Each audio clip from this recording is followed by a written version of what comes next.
Hello everyone, I welcome you all to our channel. So आज हम polity का एक और टॉपिक कंप्लीट करने वाले हैं आज की वीडियो में, दैट इज़ अमेंडमेंट्स। तो रिसेंटली जितने भी अमेंडमेंट किए गए हैं उनको देखेंगे, साथ ही कुछ इंपॉर्टेंट स्टार्टिंग से लेकर सभी अमेंडमेंट को इम्पॉर्टेंट को देखेंगे, ठीक है। और क्वेश्चन के थ्रू भी हम काफ़ी सारी चीज़ें कवर करेंगे, तो वीडियो एंड तक ज़रूर देखिएगा। स्टार्ट करते हैं। सबसे पहले कुछ की फैक्ट्स देखें कॉन्स्टिट्यूशन के बारे में। तो कॉन्स्टिट्यूशन कब अडॉप्ट किया गया था? 26 नवंबर 1949 को। कॉन्स्टिट्यूशन फोर्स में कब आया था? तो 26 जनवरी 1950। 26 जनवरी को ही हम गणतंत्र दिवस मनाते हैं और 26 नवंबर को हम संविधान दिवस मनाते हैं। फिर उसके बाद प्रियम्बल जो हमारी है, प्रस्तावना है, जो कॉन्स्टिट्यूशन में सबसे पहला पार्ट है। पार्ट इन द सेंस कि संविधान में सबसे पहली चीज़ जो मेंशन की हुई है वो प्रस्तावना है, राइट। तो प्रियम्बल कब पास की गई थी? 22 जनवरी 1947 को, 1947 को। फिर नेशनल फ्लैग हमारा ये अडॉप्ट किया गया था 22 जुलाई 1947 को। नेशनल सॉन्ग जो कि है वंदे मातरम, इसको अडॉप्ट किया गया था 24 जनवरी 1950 को। और नेशनल एंथम जो कि है जन गण मन, इसको अडॉप्ट किया गया था 24 जनवरी 1950। ठीक है, ये हो गई कुछ बेसिक चीज़ें। अब आगे चलते हैं, रिसेंट के अमेंडमेंट्स देखते हैं जो किए गए हैं। 5 अमेंडमेंट हैं जो बहुत इंपॉर्टेंट हैं और रिसेंटली किए गए हैं। सबसे पहले है 101 101 कॉन्स्टिट्यूशनल अमेंडमेंट एक्ट 2016 का है ये, और इसके थ्रू जीएसटी को शामिल किया गया था, जीएसटी को लागू किया गया था। नेक्स्ट हम बात कर रहे हैं 103 कॉन्स्टिट्यूशनल अमेंडमेंट एक्ट जो कि 2019 में आया था। 102 कहाँ गायब हो गया, तो उसके बारे में हम थोड़ी देर बाद बात करेंगे। ठीक है, तो 103 ये जो संवैधानिक संशोधन था, इसके थ्रू रिजर्वेशन दिया गया था फॉर इकोनॉमिकली वीकर सेक्शन को। जो हम अब ईडब्ल्यूएस कोटा देखते हैं ना, वो शामिल किया गया था 103 संवैधानिक संशोधन के जरिए। इसके थ्रू क्या किया गया था? सेंट्रल गवर्नमेंट और प्राइवेट एजुकेशनल इंस्टीट्यूशन और साथ ही में सेंट्रल गवर्नमेंट की जो जॉब्स हैं उनमें 10% रिजर्वेशन टू ईडब्ल्यूएस ये दिया गया है। किस कौन से अनुच्छेद को आधार बनाकर ये संशोधन किया गया था? तो ये है आर्टिकल 46। आर्टिकल 46 जो कि एक डीपीएसपी है, इसमें कहा गया है कि government should protect the educational and economic interest of weaker section. तो इस तरह से आर्टिकल 46 को आधार बनाकर ये जो संवैधानिक संशोधन है किया गया था। और कौन कौन से अनुच्छेद हैं जो ये शामिल करता है या इसके थ्रू संविधान में क्या शामिल किया गया है? तो ये ऐड करता है आर्टिकल 15 के, आर्टिकल 15 के अंदर क्लॉज 6 और 16, आर्टिकल 16 का क्लॉज 6 ये ऐड करता है। आर्टिकल 15 का क्लॉज 6 ये एजुकेशन में रिजर्वेशन की बात करता है और 16 का क्लॉज 6 ये एम्प्लॉयमेंट में रिजर्वेशन की बात करता है। ठीक है, तो ये सभी इंपॉर्टेंट चीज़ें थी अबाउट 103 संवैधानिक संशोधन के बारे में। अभी आगे चलते हैं 104। तो 104th कॉन्स्टिट्यूशनल अमेंडमेंट एक्ट ये 2019 का है। ठीक है, इसके थ्रू क्या किया गया था? तो इसके थ्रू लोकसभा और स्टेट लेजिस्लेटिव असेंबली में SC/STs के लिए जो रिजर्वेशन दिया जाता है उसको 10 सालों के लिए एक्सटेंड कर दिया गया था, 10 सालों के लिए और बढ़ा दिया गया था। अब कब तक बढ़ाया गया है? तो 25 जनवरी 2030 तक ये बढ़ा दिया गया है। और साथ ही में एक और चीज़ की गई है, जो एंग्लो इंडियन को रिजर्वेशन दिया जाता था लोकसभा में, उसको अबॉलिश कर दिया गया है, उसको खत्म कर दिया गया है। और अगर बात करें कि reservation for SC/STs in Lok Sabha and state legislative assembly ये कौन से आर्टिकल के अंदर है? तो 334 का क्लॉज ए। ठीक है, अभी ये चीज़ें जो ये सारे दिए गए हैं ना, बस एक बार इनको देख लीजिए, बहुत ज़्यादा इंपॉर्टेंट नहीं है। ये जो एक्सटेंशन है ना अगले 10 सालों के लिए, ये इतने सारे जो अमेंडमेंट्स आए हैं इनके ज़रिए एक्सटेंशन होता रहा है। सबसे पहले 8वां जो संशोधन हुआ था, 8th अमेंडमेंट 1959 में, उसके थ्रू एक्सटेंड किया गया था 10 सालों के लिए। फिर 23rd अमेंडमेंट 1969 का, 45th अमेंडमेंट 1979 का, 62nd अमेंडमेंट 1989 का, 79th अमेंडमेंट 1999 का और 95th अमेंडमेंट 2009 का। और 2009 के बाद अब 2019 में 104th अमेंडमेंट। ये सारे संशोधन हुए हैं अगले 10-10 सालों के लिए SC/STs के लिए रिजर्वेशन बढ़ाने के लिए in Lok Sabha and state legislative assembly. ठीक है, ये सभी याद रखने इतने इंपॉर्टेंट नहीं है, बस मैंने मेंशन कर दिया है कि आपको एक आइडिया होना चाहिए। ठीक है, अभी हम बात कर लेते हैं 102 और 105। ये दोनों एक साथ मैंने इसलिए रखे हैं क्योंकि ये दोनों ही एक दूसरे से कनेक्टेड हैं। तो 102 102nd कॉन्स्टिट्यूशनल अमेंडमेंट एक्ट ये 2018 का है। ठीक है, और इसके जरिए क्या किया गया था, आर्टिकल 338 बी के अंतर्गत national commission for backward classes को शामिल किया गया था। और जैसे हमने लास्ट जो आर्टिकल्स की वीडियो की थी उसमें भी ये चीज़ मेंशन की थी मैंने, 338 जो है नेशनल कमीशन फॉर एससी है, 338 ए नेशनल कमीशन फॉर एसटी है, और 338 बी अब ये हो गया है national commission for backward classes. ठीक है, तो इसको 102 संवैधानिक संशोधन एक्ट 2018 के जरिए शामिल किया गया है। और 105वां संवैधानिक संशोधन एक्ट 2021 में आया था। ये क्या करता है, तो ये कुछ प्रोविजन जो 102 में शामिल किए गए थे, 102 संशोधन में, उसको अमेंड करता है। कैसे अमेंड करता है कि बैकवर्ड क्लासेस जो इनके लिए नेशनल कमीशन बनाया गया है ना, अभी लिस्ट भी एक ज़रूरी है, स्टेट लिस्ट होती है सभी की कि कौन बैकवर्ड क्लासेस की कैटेगरी में आते हैं। तो ये जो लिस्ट मेंटेन करनी होती है ना, पहले क्या होता था कि सिर्फ प्रेसिडेंट ये लिस्ट को मेंटेन कर सकता था गवर्नर से डिस्कस करके, लेकिन ये जो 105वां संवैधानिक संशोधन किया गया है, इसके थ्रू स्टेट्स को ये पावर दे दी गई है कि वो अपनी state list of backward classes maintain कर सकते हैं। ठीक है, तो ये थोड़ा सा चेंज किया गया था। तो 102 और 105 ये हो गए हमारे रिसेंट अमेंडमेंट्स, इंपॉर्टेंट है, याद रखिएगा सभी। अब हम आ जाते हैं अपने क्वेश्चंस पर। तो पहला प्रश्न है हमारे सामने, संविधान का कौन सा भाग संविधान में संशोधन और उसकी प्रक्रिया से संबंधित है। तो क्योंकि हम संशोधनों की बात कर रहे हैं, तो सबसे पहले जानना जरूरी है कि संविधान का कौन सा भाग है जो संशोधन की बात करता है। तो ये है पार्ट 20, और पार्ट 20 के अंतर्गत केवल एक आर्टिकल है जो कि है 368 368। ये बात करता है संविधान में संशोधन और उसकी प्रक्रिया की। नेक्स्ट पर आते हैं, भारत में प्रशासनिक न्यायाधिकरणों की स्थापना के लिए कौन सा संवैधानिक संशोधन प्रदान किया गया है। एडमिनिस्ट्रेटिव ट्रिब्यूनल्स के लिए कौन सा संशोधन किया गया था, तो ये था 42nd अमेंडमेंट, जिसके थ्रू एडमिनिस्ट्रेटिव ट्रिब्यूनल्स बनाए जा सकते हैं, ये कहा गया था। ठीक है, जीएसटी को किस संविधान संशोधन के जरिए शामिल किया गया था, तो हम देख चुके हैं 101, ऑप्शन नंबर ए इसका हो जाएगा करेक्ट। और फिर एक इम्पॉर्टेंट चीज़ है कि कब फोर्स में आया था जीएसटी, 1 जुलाई 2017 को, डेट भी याद है तो आप याद रखिएगा। भारत में वस्तु और सेवा कर कब लागू किया गया था, तो हम देख ही लिया है हमने अभी, 1 जुलाई 2017 को लागू किया गया था। नेक्स्ट क्वेश्चन है, भारत के संविधान का 52वां संशोधन सबसे निकट किससे संबंधित है।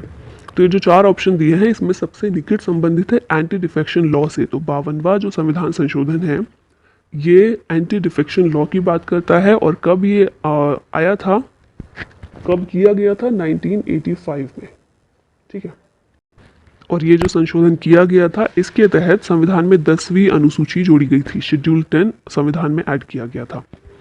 74वें संविधान संशोधन अधिनियम ने किस भाग को जोड़कर नगर पालिकाओं को संवैधानिक मान्यता प्रदान की।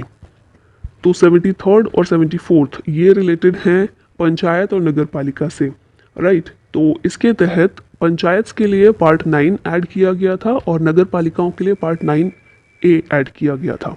तो ऑप्शन हो जाएगा ए। निम्नलिखित में से किस संशोधन ने मतदान की आयु को 21 से घटाकर 18 वर्ष कर दिया। तो 21 से हटाकर 18 वर्ष वोटिंग एज जो है वो कम की गई थी 61st अमेंडमेंट के जरिए, और ये कब आया था, 1898 में। आप यहाँ डिस्क्रिप्शन में देख सकते हैं 61st कॉन्स्टिट्यूशनल अमेंडमेंट ये इनेक्ट किया गया था 1989 में। इसने वोटिंग एज को कम किया, 21 से 18 किया, और इस अमेंडमेंट के जरिए आर्टिकल 326 को अमेंड किया गया था। 324 जो है इलेक्शन कमीशन ऑफ इंडिया के बारे में है, राइट, और 326 हमारे वोटिंग राइट के बारे में बात करता है। निम्नलिखित में से कौन सा संवैधानिक संशोधन शिक्षा के अधिकार के लिए प्रदान करता है। बेसिकली शिक्षा का अधिकार प्रदान करता है, तो ये है 86th अमेंडमेंट। कब किया गया था अमेंडमेंट, 2002 में किया गया था, और इसने प्रोवाइड किया था right to education as a fundamental right in part 3 of the constitution. और ये जो संवैधानिक संशोधन हुआ था 86वां संवैधानिक संशोधन 2002, इसने संविधान के भाग 3 में आर्टिकल 21A को शामिल किया था, ठीक है, जो शिक्षा के अधिकार की बात करता है। अगला क्वेश्चन है, भारत के संविधान में सबसे लंबा संशोधन कौन सा था। तो ये हम सभी को पता है, इसे मिनी कॉन्स्टिट्यूशन के नाम से भी जाना जाता है। यह है 42वां संशोधन, बहुत सारे संशोधन एक साथ किए गए थे संविधान में और इसीलिए इसे मिनी कॉन्स्टिट्यूशन के नाम से जाना जाता है। और उस समय कांग्रेस की सरकार थी, which was headed by Indira Gandhi. 44वां संशोधन किस वर्ष पारित किया गया था? तो 42वां जो था वो 1976 में किया गया था, 1976 में। और 44वां उसी में कुछ सुधार, क्योंकि हमने देखा था बहुत सारे संशोधन किए गए थे 42वें संशोधन में। कुछ ऐसे भी थे जो सही नहीं थे, तो उन्हीं कुछ प्रोविजंस में सुधार करने के लिए 44वां संशोधन लाया गया था और ये हुआ था 1978 में। डिस्क्रिप्शन में आप देख सकते हैं यही लिखा हुआ है कि पर्पस था इस अमेंडमेंट का to nullify some of the provisions introduced by the 42nd amendment act 1976। अच्छा, अब है 24वां संशोधन। ये किससे संबंधित है? तो ये संबंधित है फंडामेंटल राइट से। और किस तरह से? तो ये जो संशोधन किया गया था सरकार ने इसलिए किया था, और सरकार ने किया था बेसिकली, पार्लियामेंट ने किया था, और इसलिए किया था कि सरकार को संशोधन से रिलेटेड सारी पावर्स दे दी जाए। और इस संशोधन में कहा गया था कि पार्लियामेंट के पास असीमित शक्ति है कि वो किसी भी पार्ट को इंक्लूडिंग फंडामेंटल राइट्स अमेंड कर सकती है। अच्छा, अगर आप अलाउ करें तो इसके लिए भी एक स्टोरी के थ्रू आप इसको समझ सकते हैं। स्टोरी भी नहीं, पर नंबर ऑफ इवेंट्स हैं कि कैसे ये जो चीज़ें बिल्डअप हुई और इसके बाद हम आगे कहाँ पहुँचे। तो मैं वर्बली बता देती हूँ एक बार, जिन लोगों को सुनना है वो सुन सकते हैं, वरना आप स्किप कर सकते हैं ये वाला पार्ट। तो सबसे पहले आता है शंकरी प्रसाद केस 1951। आपने कुछ केसेस के बारे में सुना होगा जो इम्पोर्टेंट है, जैसे कि गोलकनाथ केस है, केशवानंद भारती केस है। तो उसी क्रम में हम बात कर रहे हैं कि संसद के पास कितनी शक्ति है कि वो फंडामेंटल राइट्स को कहाँ तक अमेंड कर सकते हैं। तो सबसे पहले शंकरी प्रसाद केस आता है 1951 में। और 1950 में तो हमारा संविधान ही लागू हुआ था, राइट। 1951 में एक केस आता है। क्यों आता है? क्योंकि 1951 में ही एक अमेंडमेंट किया गया था, पहला संवैधानिक संशोधन, फर्स्ट अमेंडमेंट किया गया था। और इस अमेंडमेंट में क्या किया गया था कि संपत्ति का अधिकार जो हमारा है ना, उसमें कुछ कटौती कर दी गई थी। बेसिकली एक 9वीं अनुसूची बना दी गई और ये कहा गया कि इस अनुसूची में जो भी टॉपिक्स डाल दिए जाएंगे उन पर सुप्रीम कोर्ट भी कुछ बात नहीं कर सकती है, ठीक है, रिव्यू नहीं कर सकती है। और जो भी टॉपिक्स थे वो बेसिकली भूमि सुधार से रिलेटेड ही थे, ठीक है। तो इस तरह से संपत्ति के अधिकार में कुछ कटौती की गई थी इस संशोधन के जरिए। तो 1951 का ये जो शंकरी प्रसाद केस आया था, इसमें ये कहा गया, इस संशोधन को चुनौती दी गई और ये कहा गया कि क्या सरकार के पास या पार्लियामेंट के पास इतनी पावर है कि वो हमारे मौलिक अधिकारों में संशोधन कर सके या मौलिक अधिकारों में कटौती कर सके। तो इस केस में सुप्रीम कोर्ट का जो जजमेंट आया उसमें कहा गया कि संसद मौलिक अधिकारों में बदलाव कर सकती है, ठीक है। तो यहाँ पर मौलिक अधिकारों से ज़्यादा पावर दे दी गई संसद को। अब इसके बाद क्या होता है? फिर नेक्स्ट केस हमारे सामने आता है गोलकनाथ केस 1967 में। अब ये केस क्यों आता है? एक और संशोधन हुआ था, 17वां संशोधन 1964 में, ठीक है। अब इस संशोधन में क्या कहा गया? ये भी भू अधिग्रहण से संबंधित था कि अगर सरकार को पब्लिक इंफ्रा डेवलप करने के लिए या किसी भी काम के लिए अगर भूमि अधिग्रहण करना है, लैंड एक्विजिशन करना है, तो उसके लिए सरकार कैसे कर सकती है। और साथ ही में जो 9th जो हमने देखा था ना सूची थी, उसमें 44 और अधिनियम ऐड कर दिए गए। तो फिर से ये केस आया 1967 में गोलकनाथ केस के रूप में और फिर 17वें संशोधन को चुनौती दी गई। तो अब इस केस में जो सुप्रीम कोर्ट का जजमेंट आया वो ये था, शंकरी प्रसाद से चेंज था, ये था कि संसद ना तो अधिकारों में परिवर्तन कर सकती है और ना ही उन्हें वापस ले सकती है, ठीक है। तो अब संसद की शक्ति को बहुत सीमित कर दिया कि अधिकारों को परिवर्तित भी नहीं कर सकती और वापस भी नहीं ले सकती। अब इसके बाद क्या होता है? अब क्योंकि गवर्नमेंट की पावर तो सीमित हो गई है, तो उन्हें वो पावर वापस चाहिए। और पावर वापस पाने का तरीका क्या होता है? संविधान में कुछ संशोधन किया जाए। तो इसीलिए 24वां संशोधन लेकर आया गया और इसमें संसद ने अपने आप को शक्ति दी कि हम किसी भी पार्ट को किसी भी तरह से संशोधित कर सकते हैं, मौलिक अधिकारों को भी कर सकते हैं। अब ये वाला तो हो गया, फिर से पार्लियामेंट के पास पावर आ गई। अब इसके बाद क्या होता है? केशवानंद भारती केस आता है 1973 में और इस वाले केस में ये जो 24वां संशोधन हुआ था, इसको दी गई चुनौती। तो सुप्रीम कोर्ट ने क्या किया? इस बार अभी ये लगा कि हर बार ये तो यही होता रहेगा, हम कुछ और बोलेंगे, वो कुछ और फिर संशोधन कर देंगे। तो इसके लिए क्या किया गया, सुप्रीम कोर्ट ने कहा ये जो 24वां संशोधन जो किया है हम इसको नलीफाई नहीं करेंगे, ठीक है, ये बहाल रखा जाएगा। लेकिन संसद को जब भी संविधान में संशोधन करना हो वो कुछ भी कर सकती है, असीमित शक्ति है। लेकिन उनको एक बार सोचना पड़ेगा बेसिक स्ट्रक्चर के बारे में। तो बेसिक स्ट्रक्चर का जो कॉन्सेप्ट आया, संविधान की मूल संरचना, वो इसी से आया, ठीक है, कि बेसिक स्ट्रक्चर का आपको ध्यान रखना पड़ेगा, उसमें कोई चेंजेस नहीं होने चाहिए, बाकी आप कुछ भी चेंज करो। अब ये बेसिक स्ट्रक्चर क्या है, तो बेसिक स्ट्रक्चर बेसिकली ये है कि संविधान कुछ मूलभूत सिद्धांतों से बना हुआ है, ठीक है, कुछ ऐसी चीज़ें हैं जो हमारे संविधान को जीवित रखे हुए हैं या फिर हमारे संविधान को पावरफुल बनाती हैं। तो उन चीज़ों को आपको चेंज नहीं करना है, उसके अलावा आप कुछ भी चेंज कीजिए। फॉर एग्जाम्पल एक छोटा सा देखें तो एक घर है, तो घर का बेसिक स्ट्रक्चर जो है कि एक घर है, इसकी 4 दीवारें हैं, कहाँ कहाँ से बाउंड्री है और अंदर की बाउंड्री कहाँ कहाँ से है, कैसे रूम बना हुआ है, ये सब बेसिक स्ट्रक्चर है, ठीक है। उसके अंदर आपको जो भी करना है, जो चेंजेस करने हैं, कुछ भी करना है आप वो कीजिए, पर ये जो बेसिक स्ट्रक्चर है ये नहीं बिगड़ना चाहिए, ठीक है। ये हो गया, लेकिन अभी मामला यही ख़त्म नहीं होता है।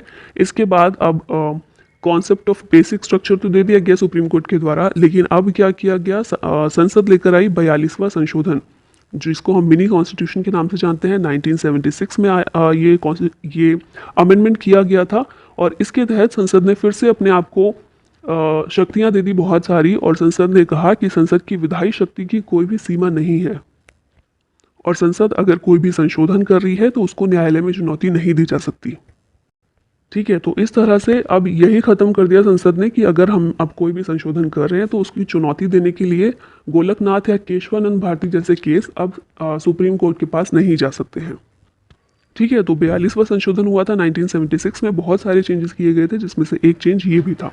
लेकिन इसके बाद फिर एक केस आता है, मिनर्वा मिल्स केस 1980 का, और इस केस में क्या किया सुप्रीम कोर्ट ने, 42वां संशोधन जो किया था संसद ने उसको अमान्य कर दिया, ठीक है, उसको नलिफाई कर दिया, और ये कहा कि जो हमारा न्यायालय है उसको न्यायिक समीक्षा का अधिकार है। अगर कोई भी कानून ऐसा बनाया जा रहा है जो संविधान के अकॉर्डिंग नहीं है, लोगों के अकॉर्डिंग नहीं है, तो उसकी न्यायिक समीक्षा की जा सकती है और उसको फिर नलिफाई भी किया जा सकता है। लेकिन यहाँ पर भी सुप्रीम कोर्ट ने अपना बेसिक स्ट्रक्चर का जो फॉर्मूला था, जो कॉन्सेप्ट था, वो फिर से दोहराया और कहा कि आप कर सकते हैं कोई भी संशोधन, पर बेसिक स्ट्रक्चर का ध्यान रखिएगा। तो ये पूरी स्टोरी थी, और क्योंकि हम संशोधन पढ़ रहे हैं तो हमने पहला संशोधन भी पढ़ लिया है, 17th भी पढ़ लिया है, 24वां भी पढ़ लिया और 42वां भी पढ़ लिया है। तो आई होप आपके काम का ही होगा कुछ। नेक्स्ट क्वेश्चन पर आते हैं, भारतीय संविधान का कौन सा भाग पंचायतों के बारे में बात करता है। तो यह है पार्ट 9, और पार्ट 9A वो नगर पालिका के बारे में बात करता है। और 73वां संशोधन जो हुआ था उसके तहत पंचायतों को संवैधानिक स्टेटस दिया गया था, और इसी के तहत पार्ट 9 ऐड किया गया था और आर्टिकल 243 को ऐड किया गया था।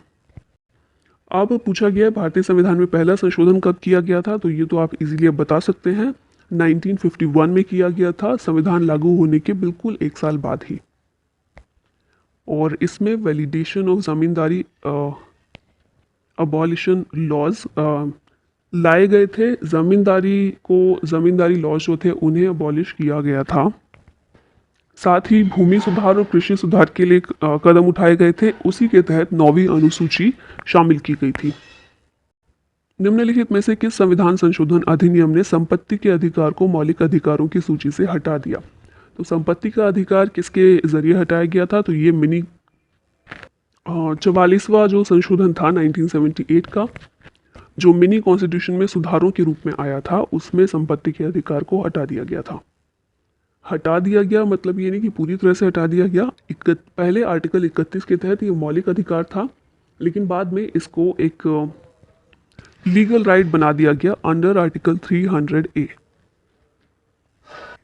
अब ये क्वेश्चन में पूछा गया है कि सिटीजनशिप अमेंडमेंट एक्ट 2015 का जो है हमारा, वो इंट्रोड्यूस करता है एक नई कैटेगरी ऑफ सिटीजनशिप उन लोगों के लिए जो कि इंडियन ऑरिजिन है ऑफ सर्टेन कैटेगरीज। तो इनको ऑफिशियली किस नाम से जाना जाता है, या ऑफिशियली क्या कहा जाता है, तो इनको कहा जाता है overseas citizens of India card holder, OCI card holder इनको कहा जाता है।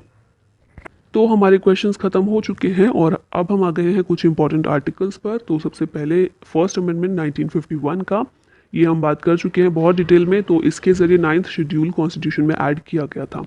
फिर 7th अमेंडमेंट 1956 का, ये रिलेटेड है रीऑर्गेनाइजेशन ऑफ स्टेट्स, भाषाई आधार पर जो राज्यों का रीऑर्गेनाइजेशन किया गया था उससे रिलेटेड है। फिर 24वां अमेंडमेंट 1971 का, ये हमने देखा कि इसने एक्सटेंड की power of parliament to amend constitution including fundamental rights. फिर उसके बाद है 42nd अमेंडमेंट 1976, इसको मिनी कॉन्स्टिट्यूशन कहा जाता है। फिर है नेक्स्ट 44th अमेंडमेंट 1978 का, और इसको लाया गया था to change some provisions of 42nd amendment. Next है 52nd अमेंडमेंट 1985 का, ये एंटी डिफेक्शन लॉ है और इसके ज़रिए 10th शेड्यूल को संविधान में ऐड किया गया था। अब है 61st अमेंडमेंट 1989 में आया था ये, इसके ज़रिए जो वोटिंग की एज है वो कम कर दी गई थी फ्रॉम 21 टू 18। फिर है 65th अमेंडमेंट, ये 1990 में आया था और इसके ज़रिए national commission for SC and ST under article 338 ये लाया गया था। इससे पहले नेशनल कमीशन नहीं था, उससे पहले एक स्पेशल ऑफिसर की तरह होता था जो SC और ST के जितने भी मामले होते थे उनके बारे में नज़र रखता था, ठीक है। लेकिन 65th अमेंडमेंट के ज़रिए national commission for SC and ST इसका गठन किया गया। ये याद रखिएगा, पहले 338 के ज़रिए एक ही कमीशन का गठन किया गया था, SC और ST दोनों के लिए सेम था, एक ही था। फिर बाद में 89th अमेंडमेंट लाया गया 2003 में, और इसके ज़रिए सेपरेट किया गया SC और ST के लिए जो कमीशन होता है इनको सेपरेट किया गया। तो पहले तो एक ही कमीशन था फॉर SC एंड ST, बाद में SC के लिए अलग कमीशन हो गया, ST के लिए अलग कमीशन हो गया, और ये था अमेंडमेंट 89th। और 89th अमेंडमेंट के ज़रिए ही 338A को ऐड कर दिया गया। तो 338 में नेशनल कमीशन फॉर SC और 338A में नेशनल कमीशन फॉर ST ऐसे कर दिया गया, ठीक है। और बाद में हमने देखा ही कि 338B, इसमें national commission for backward classes ये शामिल हो गया। फिर उसके बाद है 73rd एंड 74th अमेंडमेंट, ये 1992 और 93 के हैं, ये पंचायत और म्यूनिसिपैलिटी से रिलेटेड है। नेक्स्ट है 86th अमेंडमेंट 2002 का, ये राइट टू एजुकेशन प्रोवाइड करता है अंडर आर्टिकल 21A। नेक्स्ट देखिए 91st अमेंडमेंट 2003 का है ये अमेंडमेंट, इसमें कहा गया था कि लेजिस्लेचर में जितने भी मिनिस्टर्स होते हैं, जितने भी मेंबर्स होते हैं, उन मेंबर्स के सिर्फ 50% ही मिनिस्टर्स हो सकते हैं। सिर्फ दिल्ली की हम बात करें तो वहाँ 10% है, अदरवाइज 15% मिनिस्टर होने चाहिए, उससे ज़्यादा या कम नहीं। फिर है 97th अमेंडमेंट 2011 का, तो इसके ज़रिए कोऑपरेटिव सोसाइटीज़ को बनाने का अधिकार दिया गया था। कोऑपरेटिव सोसाइटी करके एक अलग एक पार्ट ऐड किया गया था, ये था पार्ट 9B। 9 जो है पंचायत के बारे में है, 9A नगर पालिका के बारे में है, और 9B 97th अमेंडमेंट के ज़रिए इसको ऐड किया गया था कोऑपरेटिव सोसाइटीज़ के बारे में, और आर्टिकल 243 के अंदर ही आगे एक्सटेंड कर दिया गया था कोऑपरेटिव सोसाइटीज़ के लिए। और साथ ही एक और चीज़ की गई थी 19(1)(c), इसको ऐड किया गया था। 19 की हम बात करें तो फंडामेंटल राइट है ना, तो 19(1)(c) इसको ऐड किया गया था और कहा गया था कि कोऑपरेटिव सोसाइटीज़ फॉर्म करना हमारा फंडामेंटल राइट है। अब इसके बाद देखिए 99th अमेंडमेंट 2014 में ये किया गया था, और इसके तहत NJAC national judicial appointments commission की स्थापना की गई थी। हालांकि क्योंकि ये संशोधन हुआ था तो हम बात कर रहे हैं, वरना क्या हुआ था 2015 में सर्वोच्च न्यायालय ने ये संशोधन को असंवैधानिक और रद्द कर दिया था।